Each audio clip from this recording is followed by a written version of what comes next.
The ranger Martin has spent more than 30 years of his life in the green forest. Considering nature as his real home, his companion is a Labrador named Shadow.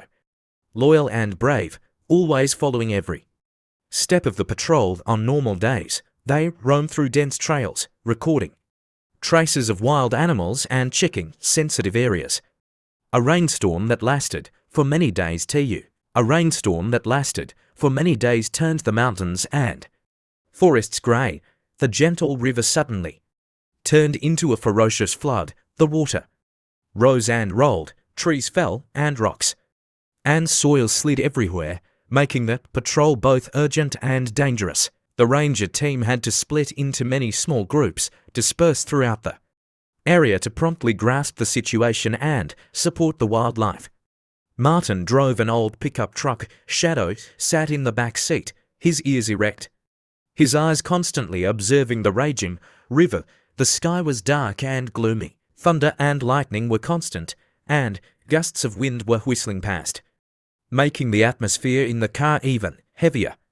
Suddenly, Shadow jumped up and barked loudly, his eyes looking straight out the window, as if he had discovered something extremely urgent. Martin quickly braked, anxiously leaning over to look in the direction of the dog, but only saw the water rushing in the rain. In the moment, Martin was still confused. Shadow suddenly jumped out of the car, rushing like an arrow towards the riverbank. Martin was startled and panicked, calling out loudly to call back, but it was too late, only to see Shadow's black body disappear under the flood. Martin ran close to the shore, his eyes tensely watching, his heart both afraid and not understanding what made Shadow so reckless. In the middle of the whirlpool, he suddenly realized a small yellow-brown creature was struggling, gradually sinking in despair. It was a lion cub, its entire body drenched, its eyes wide open in panic. Each breath seemed to stop. The lion cub struggled desperately, each movement becoming weaker and weaker, then almost giving up. Before the raging power of the water, Shadow let out a hoarse roar, rushed straight forward, and bit the lion cub's neck tightly, following his rescuer instinct. The water lord swirling both bodies, but Shadow used all his strength, each stroke resolutely. Approaching the shore, Martin ran and shouted encouragement, ready to jump in to support if Shadow and the lion cub were exhausted. Halfway, the cub gradually stopped struggling, letting Shadow hold it tight, its breathing weak, its body limp as if about to give up completely. After what seemed like endless minutes, Shadow finally made it through the vortex, approaching the slippery mud bank full of broken branches. Martin knelt down, extended his arms to help, pulling both of them to the shore, his heart pounding in his chest with fear. Shadow fell down, panting, still not loosening his jaws until the cub was lying safely on the ground. The two lay still, panting in the cold rain, while Martin knelt beside him, his eyes red from having just witnessed an extraordinary feat. The cub trembled, its eyes closed, each weak breath coming out like a whisper for help. Between life and death, Shadow was wrapped in a towel.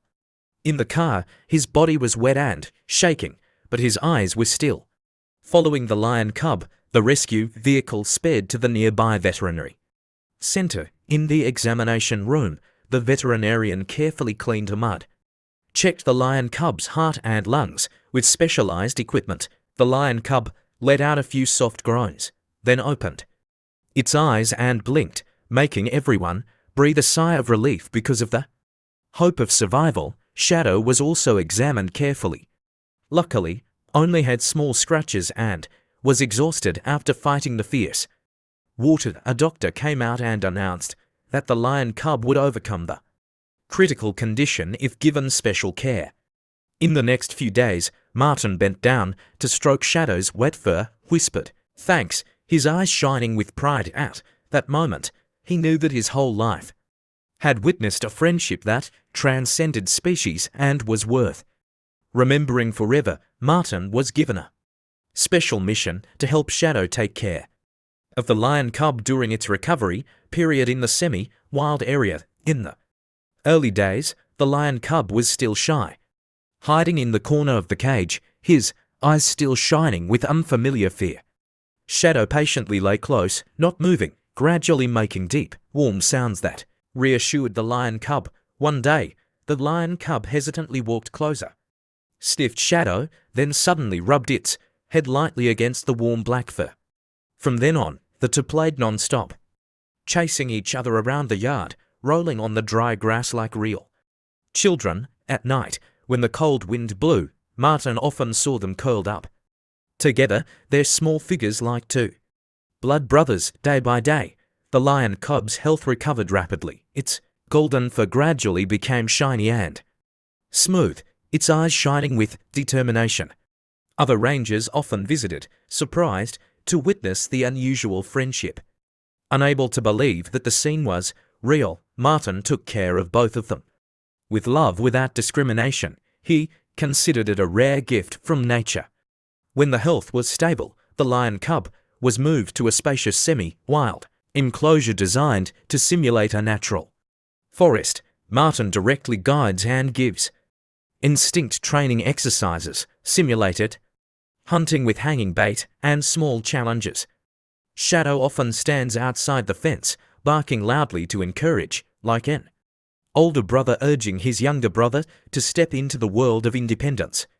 At first, the lion cub was clumsy, but gradually it learned to stalk, jump accurately, and show its strength more and more clearly. Martin observes and records each progress, both happy and worried about the day when they will have to part. Its eyes gradually exude a wild look, but every time it sees Shadow, it runs to rub its head affectionately. Shadow and a lion cub sometimes run along both sides of the fence as if racing, creating a scene that is both fun and touching. Martin knew that one day, not far away, the lion cub would have to leave this place to return to its species. Every afternoon, he sat by the fence, watching the two play, his eyes heavy with thoughts, not wanting to part. 6 months passed.